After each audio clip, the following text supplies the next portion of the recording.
Summer is supposed to be fun, right? But if you've got gut issues, summer can actually make things worse. If you've ever found yourself saying, "Why am I bloated at the barbecue?" or "Why is my stomach ruining my beach day?" this video is for you. I'm Erin Harner, an integrative registered dietitian nutritionist and gut health IBS and SIBO coach. And today I'm going to break down why summer makes gut issues flare and what you can actually do about it. Let's start by talking about why summer triggers gut flares. So summer usually means less structure. You're eating at weird times, you're skipping meals, you're grazing all day, or you're grabbing convenience foods on the go while you're at vacation, on the beach trip, or during your regular life. That throws off digestion because your gut loves routine. It thrives on a circadian rhythm with consistent sleep times, wake times, and eating times. So that routine can be one of the reasons that gut health flares in the summertime if the structure and the routine of your daily life and your days is changing. Next, there's more social pressure.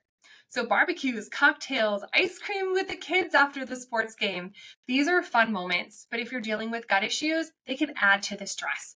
You end up eating foods that you don't actually want or don't usually eat, or you avoid the food and you still feel anxious about it or feel like you're missing out on something. Changes in food and the social pressure that goes along with summer and being out and about more and trips and travel can definitely affect your gut and increase the gut flares because what you do at home is different than what you do when you're out and about. Travel can also really throw off digestion. We're thinking about different water that you may be drinking, different food, different bathroom situations. Maybe you're on a long haul flight and you're up in the sky and you're super bloated and you have two people near the aisle and you can't get out to go to the bathroom.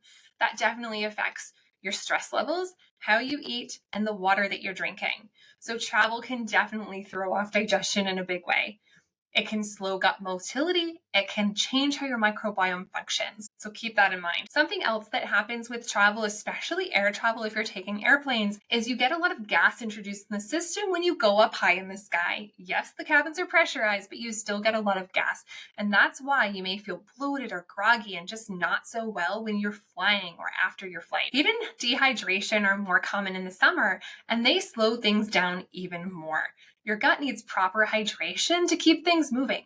And if you're sweating more or you're not drinking enough, or you don't want to have the water bottle because you're afraid that you're going to have to stop 12 times between here and 6 hours away on your road trip, it's really important to make sure that you're doing the things that your body needs to function well. And if it was working for you at home, it's likely going to work for you on your trip and travels as well.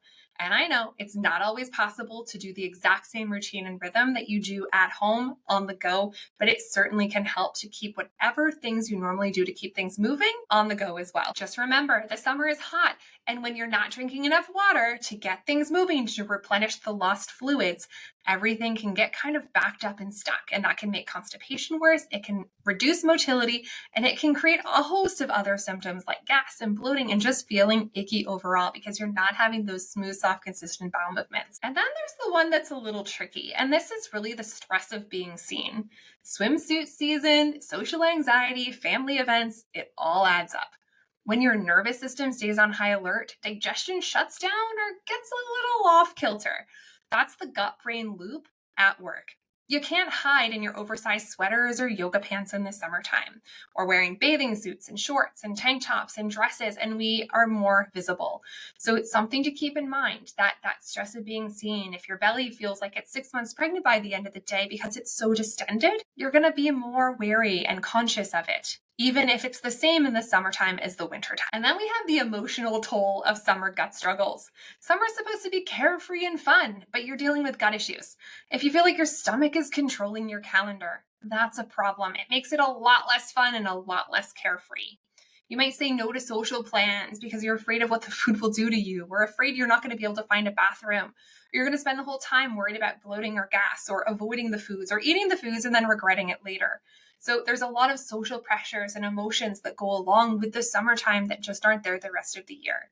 It's exhausting, and it creates this loop where your gut symptoms affect your quality of life, not just your digestion, but your quality of life and your enjoyment of life and your experience of this summertime. And this is what I call the hidden gut trap.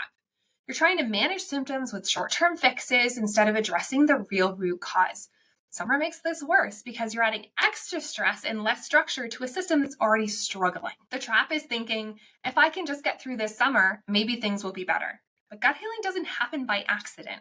You actually need a strategy to feel better and to stay feeling better long term. If you're stuck in the summer gut cycle of flare ups and feeling awful, take the gut clarity quiz today. What it's going to do is help you understand what's going on in your gut and what your next best steps are that you can start in the summertime, even when life and routine is a little bit less predictable than it might be the rest of the year.